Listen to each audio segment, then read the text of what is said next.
Okay mga ka-ride, so ayan kung nakikita nyo, meron tayong helmet dito na half face tapos Geely. Okay, ngayon ipapakita ko sa inyo kung ano yung meron dito sa half face helmet na to. Okay, tara, unboxing tayo tapos review natin. So ayan, buksan na natin. So bago pala yan, ito nga pala yung kanyang model. Ayan. So ito yung packaging niya, tapos kung mapapansin nyo, safe na safe naman yung helmet natin. May mga bubble wraps, tapos may mga foam pa yan. Okay. So dito kagad merong bubungad na dalawang spoiler, clear tsaka black. Isa. And meron din siyang iridium na visor. Ayan. Tapos yung mga freebies, meron siyang keychain holder, meron siyang ito spray para sa ating helmet, tapos meron pang isang ayan keychain holder ulit. Tapos yun lang, ito yung karton. Ito na yung kanyang pinaka-helmet. So, meron pang ito, helmet bag. Tapos, ayan. Ito na yung pinaka-helmet natin. So, ang in-order nga pala natin is plain siya na white. Charan! So, ito yung helmet natin. Geely na plain white. Geely! Baka naman. So, nagustuhan ko rito, minimalist lang yung kanyang design. Ayan, napaka-elegant. Tapos, syempre, pakita na natin to. Ayan, ito nga pala yung kanyang visor. Ayan, anti-scratch. Tapos, mayroon siyang easy fit. Ayan, polycarbonated. Tapos, ang size natin, medium. Tapos, syempre, ang SRP nito ay 3,100 pesos. Okay.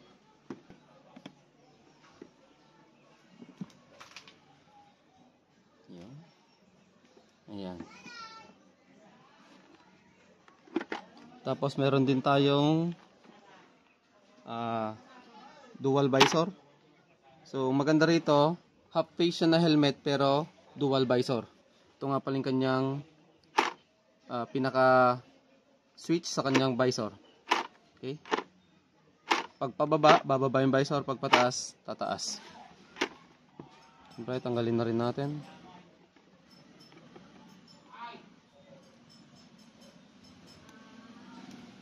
Yan. Tapos, syempre dito tayo sa likod mag-base. So ito nga pala yung kanyang mga certification. Ayan. Basahin nyo na lang. Tapos ECR R22-06 na rin. Tapos meron siyang PS mark. So itong PS mark na to, baka nagtataka kayo, wala siyang ICC sticker. So ito na po yung pinapalit ngayon. Ayan. Pero meron din yung mga ibang brand pa na meron pa ring ICC sticker. Okay. Tapos ito siya. Ang bigat niya ay 1,330 plus or minus 50 grams pag linagay yung spoiler natin. Okay. Ayan, tapos dito nilalagay yung spoiler natin. Tapos meron siyang ayan, dual air vent sa taas. Ayan. Ganda. Napaka solid. Tapos ito, dito tayo. So ito yung kanyang lock. Yan, hindi siya yung D-ring pero quick release siya. Maganda rin to kasi matibay itong quick release niya. Yan. Tapos ito yung design na Italy design siya. Tapos ayan, meron din siyang SOS na full strap sakaling maaksidente. Tapos naipit yung ulo nyo.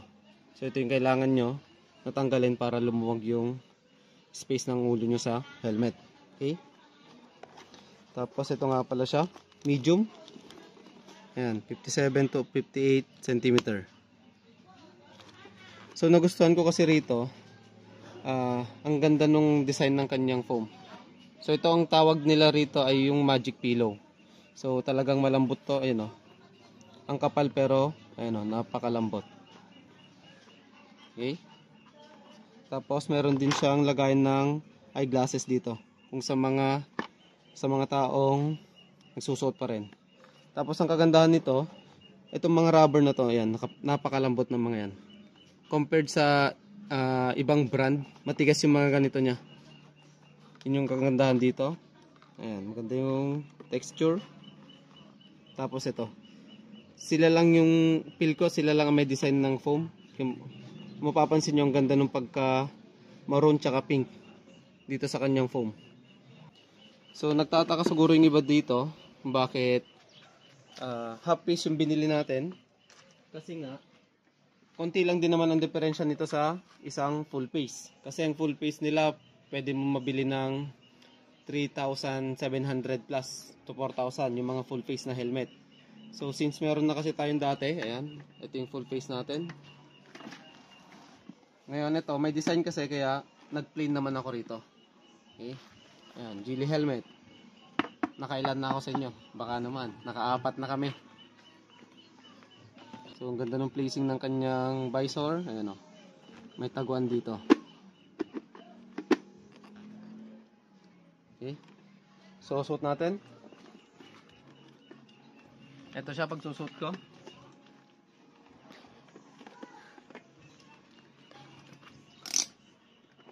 Ayan.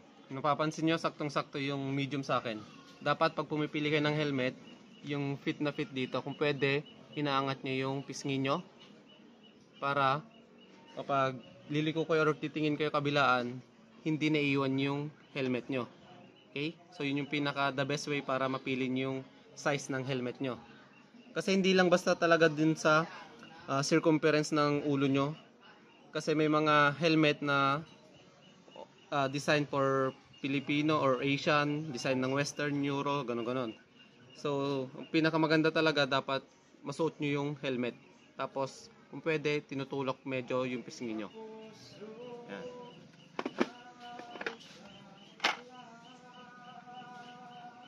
Yan, baka naman, Geely.